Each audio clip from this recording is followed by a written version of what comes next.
Nakaraan. Dahil alam kong hindi kakayanin ng aking lakas ang lumaban sa makapal na bilang ng mga tauhan ni Apo Gaway, ay nag-isip ako ng paraan. Siya mismo ang hinamon ko. Nagalusan ang kanyang pride kaya mabilis siyang pumatol. Napangiti ako nang makitang watak-watak ang itim na usok na nakapalibot sa kanya. Kinakabahan siya. Haharapin na niya ang anak ni Eloisa, na ayon sa mga ninunong apo ng pulong uwak, ay binhi mula sa ikatlong salinlahi na siyang kikitil sa kanyang buhay at nakatadhanang maging apo sa napakahabang panahon. At nagsimula na ang laban. Ang ginawa kong pananggalang laban sa mga alaga niyang ahas, ang siya niya ring ginamit. Paluhod akong bumagsak sa lupa.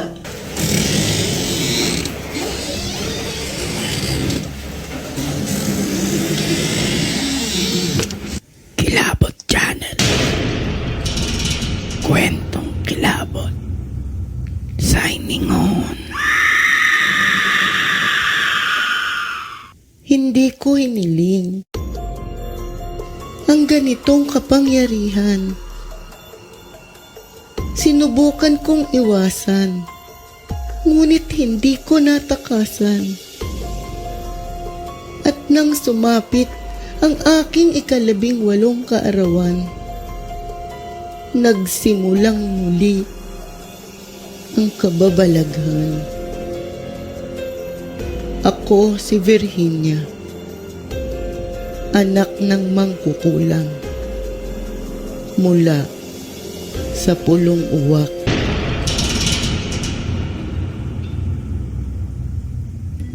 Nararamdaman ko ang patuloy na pag-agos ng dugo mula sa aking tenga, ilong at mga mata. Wala akong nararamdamang sakit. Hindi ko alam kung namamanhid lang ba. Bagamat walang marinig, walang makita, at ang kapangyarihan ay tila sumama sa hanging nabasag, ay sinikap ko pa ring maging matatag. Nasa gitna ako ng pakikipaglaban at napakalaki ng nakataya. Buhay namin ni Itay. Buhay ng mga taong nadamay dahil ginusto kaming tulungan. At higit sa lahat, kalayaan. Kalayaan ng lahing aking pinagmulan. Kailangan kong tumayo at lumaban. Wala akong ibang maaasahan kundi ang sariling talino at pamamaraan. Matalo man ako at mapatay, mamamatay akong lumalaban. Kung matitipon ang lakas ng loob ng mga kalahi ko na naduduwag ipaglaban ng kalayaan, nakahanda akong magbuwis ng buhay. Habang ako'y lulong sa pag-iisip ng magagawang paraan, si Apo Gaway naman ay 6 ulap ang nilalakaran. Huminto siya sa tapat ng isang tauhan at buong tikas na kinuha ang itak na nakasuksok sa gilid ng bewang nito. Sumingasing ang itak nang mahugot sa kinasusuksukan. Nakangisi niyang hinagod ng tingin ang talim na kumikislap. Hindi pa nasyahan. Pinasadahan pa iyon ng daliri. Hinayaang umagas ang dugo sa nahiwang laman. Nakakaloko niyang ipinaling ang tingin sa akin. Ipinakikita sa lahat kung gaano katalim ang sandatang gagamitin sa akin. Hindi mo na ako magagawang lansihin, anak ni Eloisa. Alam kong pansamantala lamang ang pagkawala ng iyong kapangyarihan. Kaya hindi ko na patatagalin pa ang labanang ito. Titiyakin kong hindi na mabubura sa isipan ng mga naririto ang uri ng kamatayang ipapataw ko sa iyo. Pupugutan kita ng ulo at ang sariwa mong dugo ang ipampapaligo ko.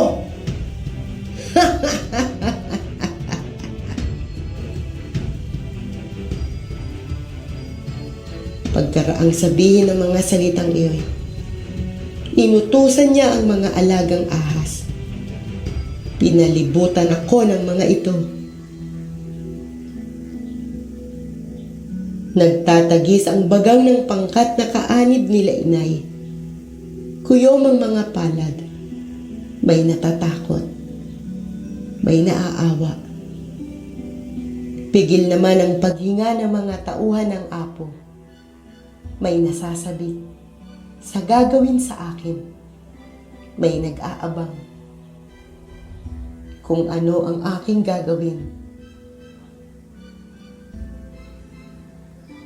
Ang ilan ay humahanga sa apo, habang ang iba naman ay naniniwalang hindi ganito kadali ang pagpatay sa akin. Ang atensyon ng mga tagapulong uwak ay nakatuon sa aming dalawa. Kaya walang nakapapansin sa matandang babaeng nakatayo sa pagitan ng dalawang puno at nakatitig sa apo. Ang matandang babaeng, ayon kay Aling Maximina, ay ako rin. Sige, Apo Gaway, lumapit ka. Hindi ka pa rin naririnig ni naaaninaw ng iyong kalaban. Subalit, oras na magkamali ka, ay tinitiyak kong ang anino mo ang mabubura dito sa pulong uwak. Sige, Apo. Sige. Sige, Apo Gaway. Lapit pa. Lapit pa. Winika nito at saka dahan-dahang nanungaw ang makahulugang ngiti.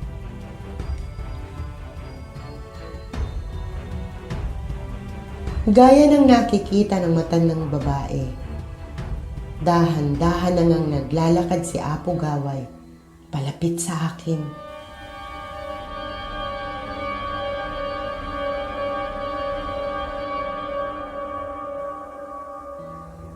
Iwinawas-iwas pa ang hawak na itak. Karamihan sa mga nanonood sa amin ay hindi na makagalaw.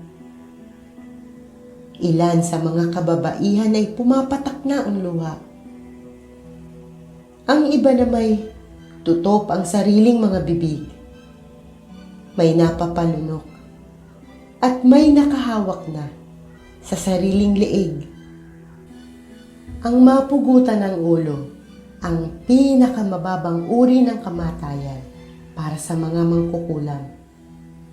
Higit nilang nanaising sunugin ang buhay. Dahil ang mawalan ng ulo ay katumbas ng kahihiyang mamanahin ng buong angkan. Maliban na lang kung hindi dumaan sa maginoong labanan. Gaya ng ginawa niya kina Lola Biring at Inay. Napakislot ako nang maisip na hindi simpleng kamatayan ang igagawad sa akin ng apo. Isa siyang palalo. Higit niyang ikasisiya kung makapaninindak, kung katatakutan. Gagawa siya ng palabas na mamarka sa isip ng mga makakakita ng eksenang maitatala sa kasaysayan ng pulong uwak na maaaring ipagyabang. Palihim kong kinapa ang punyal ni Inay Eloisa gamit ang aking siko. Ang punyal na inipit ko sa sinturera ng suot na pantalon. Itinusok ito ni Itay sa lupa. Bago hinubad ang polong, isinuot ko kanina kay Aling Maximina. Mabuti na lang at hindi ko ito na ibalik kay Itay. Nawala na rin ito sa isip ko. Kung hindi pa tumama sa tagiliran ko ng mapaluhod matapos ang pag-atake ng apo, ay hindi ko na maaalalang nasa akin pala. Ang punyal na ito ang gagamitin ko upang kitlin ang buhay ng apo na ubod ng sama. Isa na lang ang kailangang mangyari. Ang aabangan kong gawin niya. Habang ang lahat ng nakapaligid sa amin ay humihiling na sana'y makatayo ako upang di malapitan ng apo. Ang kabaligtaran nito ang dinadalangin ko. Hindi ko siya nakikita. Hindi ko rin naririnig. Isa na lang ang tanging paraan upang makalaban ng parehas. Mariin kong ipinikit ang mga mata. Hawak pa rin na magkabilang tenga. Hanggang sa ang pagkakataong hinihintay ko ay dumating. Dinakot ng apo ang buhok sa aking tuktok.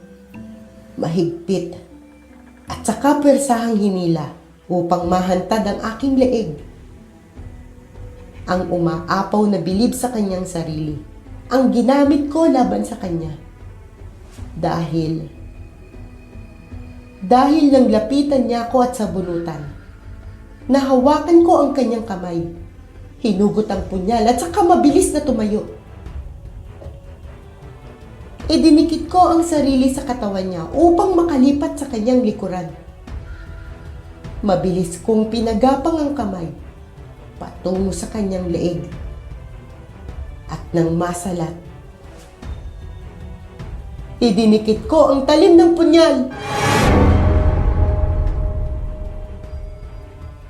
Naipilig ko ang ulo nang makaaninaw ang aking mga mata. Malabo pa, ngunit nakakakita na. Naririnig ko rin ang anasa ng mga tinig. Naririnig rin ang pumupulandit at sumisirit na likido. Nakikita ko na ang apo. Wala nang hawak na itak. Sapo ng dalawang kamay ang leeg. Ang leeg na nagilitan. Nanlalaki ang mga mata niyang nakatitig sa akin. Nakalarawan sa anyo ang malaking gulat sa bilis ng pangyayari. Nakaguhit sa kanyang mukha ang pagsisisi sa nagawang pagkakamali. Ngunit huli na. Wala na siyang magagawa pa. Sumisirit na ang napakaraming dugo mula sa napatid niyang litid at ugat. Wasak na ang kanyang lalamunan. Hindi nakagalaw ang lahat ng nakakita sa nangyari. Hindi makapaniwalang sa isang iglap ang papatay sa akin ang unti-unting namamatay. Ang pupugod sa aking ulo, ang muntik ng mapugutan. Ang malakas na sigaw ni Antonio na nakapulas na sa ginawa kong pagbulong ang bumasag sa katahimikan.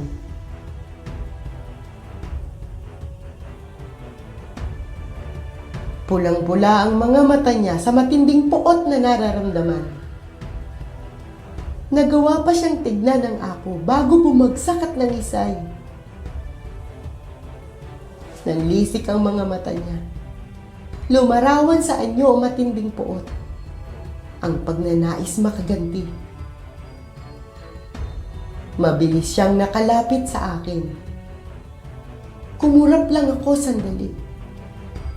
At nang dumilat, nakatayo na siya sa aking harapan. Dinakot ang leeg ko at iniangat na tila isang piraso ng kahoy. Otomatikong humawak sa kamay niya ang aking mga kamay upang pigilan ang pagbaon ng kanyang mga daliri sa aking lalamunan. Hindi ako,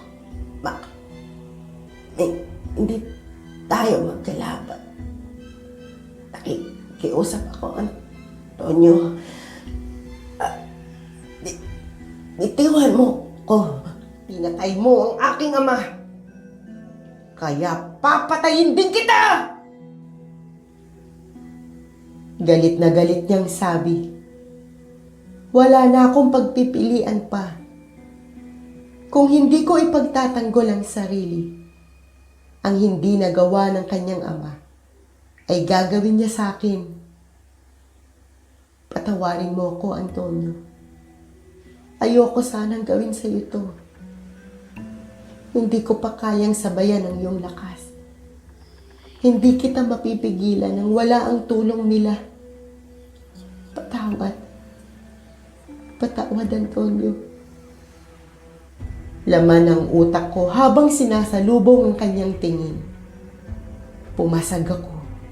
Nagkakakawag kahit pa nga lalo lamang humihigpit ang pagkakasakal niya sa akin. Kailangang mailapat ko sa lupa ang mga paa. Kailangan!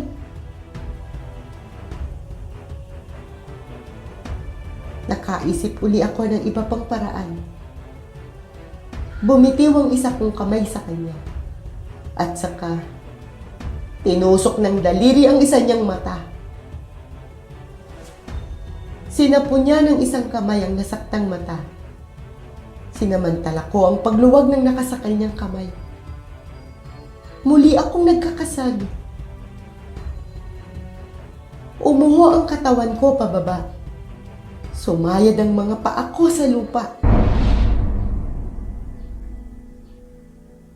Galit na galit siyang sumigaw at saka muling iniangat ang kamay na nakadakot pa rin sa ilalim ng aking baba. Ngunit bago pa iyon nangyari, ay naipadyak ko na ang mga paa. Nanlaki ang kanyang mga mata nang magulat. Nawala ang pamumula ng mga mata, lumitaw ang itim, at saka napalitan ng puro puti. Paupo akong bumagsak sa lupa habang siya na may humandusay. Nakatirik ang kanyang mga mata. Bumubula ang bibig habang nangingisay. Nakabaon sa kanyang mga binti ang pangil ng mga ahas na alaga ng sariling ama. Kanina, nang sumama ang mga ito sa hanging pumalibot sa akin, ay nabulungan ko na. Hindi ko napasunod ang mga ito. Subalit nang mapatay ko ang apo, ako na ang may alaga. Ako na ang pakikinggan. Utos ko na ang susundin. At ngayon ngay, ang tuklawin si Antonio, ang sinunod nilang maigi.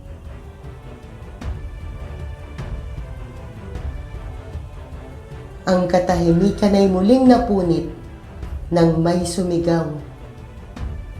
Malaya na tayo, mga kasama! Mabuhay ang anak ni Eloisa! Mabuhay ang bagong apo ng pulong uwak! Mabuhay! Mabuhay! Nakihalubilo sa mga nagbubunyi sina Itay at Aling Maximina.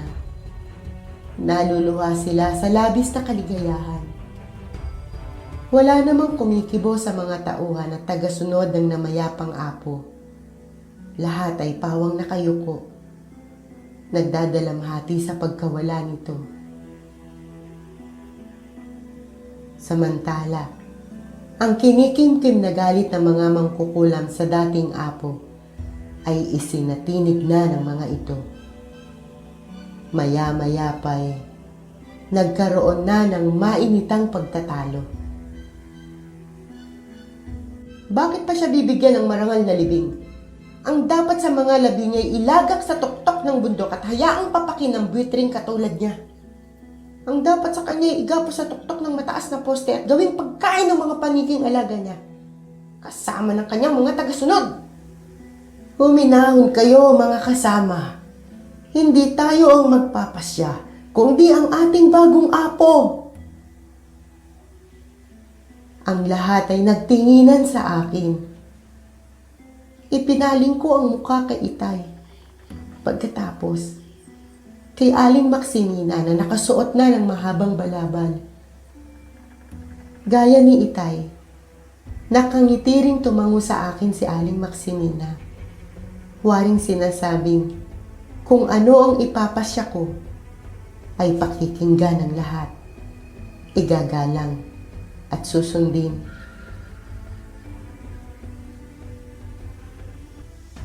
Lumunok muna ako bago nagsalita.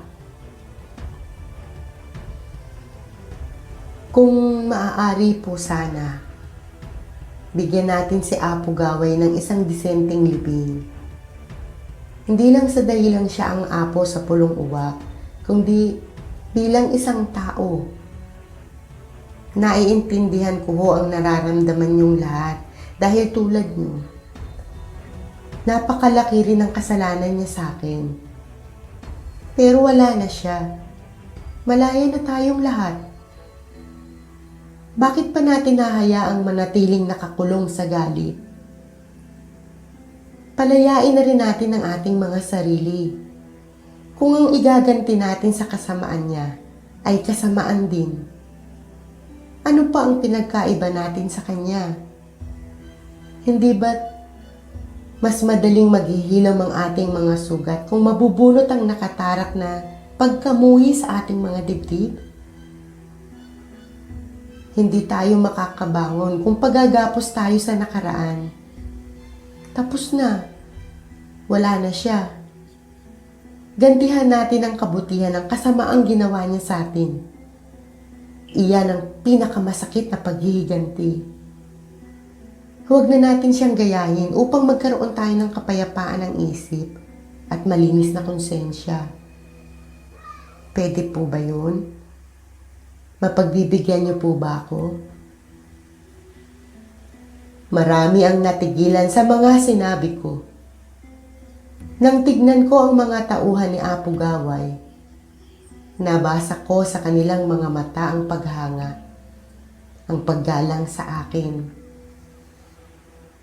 Ang totoo'y ako ang humahanga sa kanila. Ang katapatan nila ay di matatawaran. Nakita ko ang lungkot sa mga mata nila nang mawala ang apo. Mahal nila ang pinuno. Para sa kanila, mabuti ang apo. Kaya gusto kong makuha ang kanilang tiwala upang kusa nilang ibigay ang respeto at pagmamalasakit. Gaya ng hiniling ko, binalot ang katawan ng apo sa marangyang balabal at sapin na naaayon sa tradisyon para sa mga apo ng pulo. Kasama ang mga labi ni Antonio, inihatid sila sa bundok ng espiritu.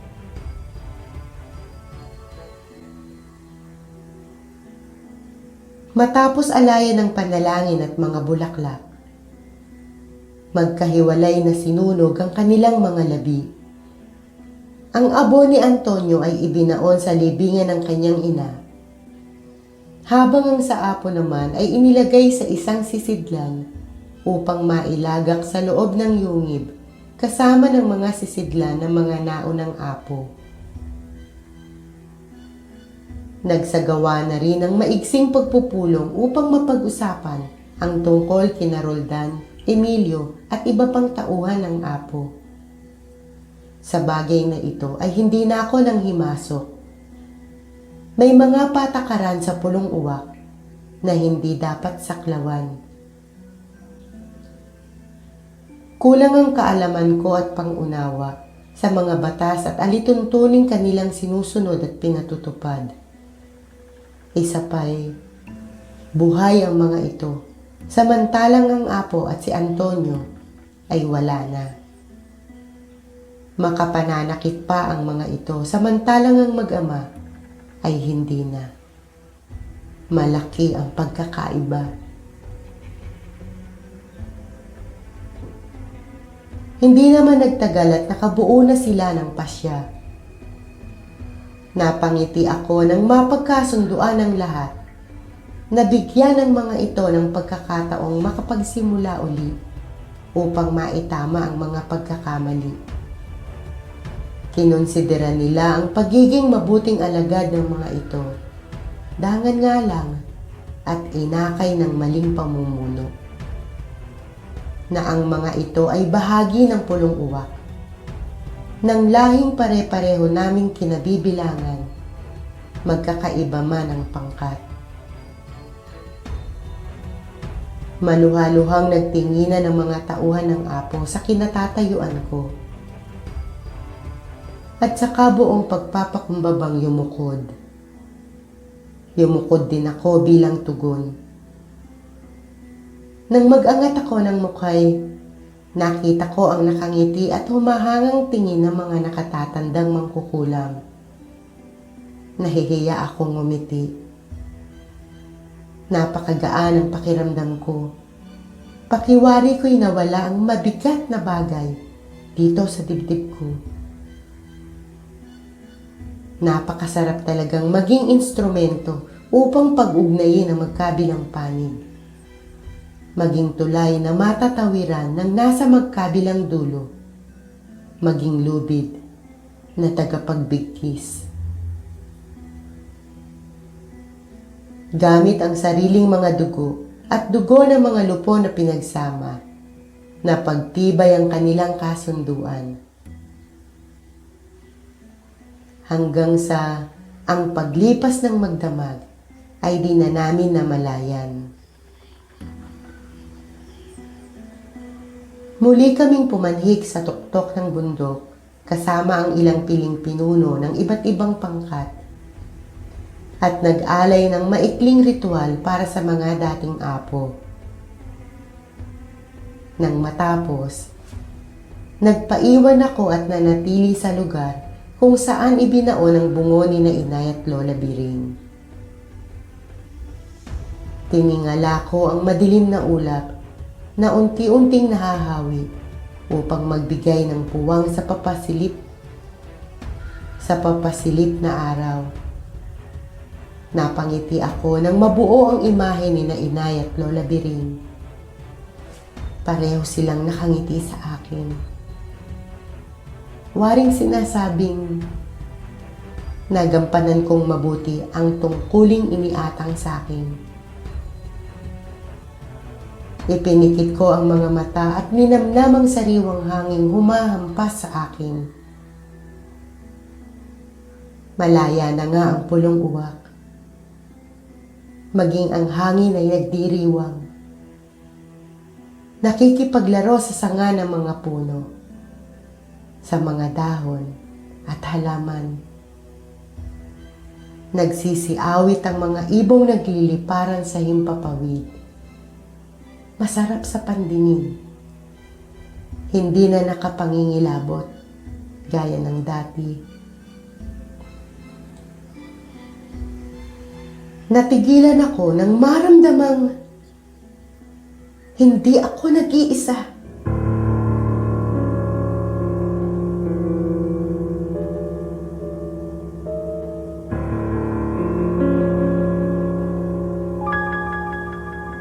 Nakatingin ito sa akin.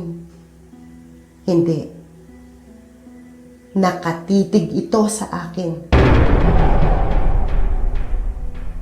Malakas ang taglay nitong kapangyarihan. Hindi basta-basta. Patunay ang papabilis na pintig ng aking puso. Nanatili ako sa pagkakatayo at nakiramdam. Ang pagdaramdam nito ay naihatid sa akin ng hangin. Ang lungkot, ang pagdadalamhati, ang gustong gawin. At at wala akong balak na ito ay harapin o pigilin. Kinagat ko ang pang-ibabang labi upang mapagtiisan ang biglang pagkirot ng aking ulo. Nahihirapan na rin akong huminga. Naigtad ako ng waring tadyakan sa alak-alakan. Natiklop ang mga tuhod ko at napaluhod. Itinukod ko ang mga kamay sa lupa at tiniis ang kaparusahang iginagawad nito sa akin.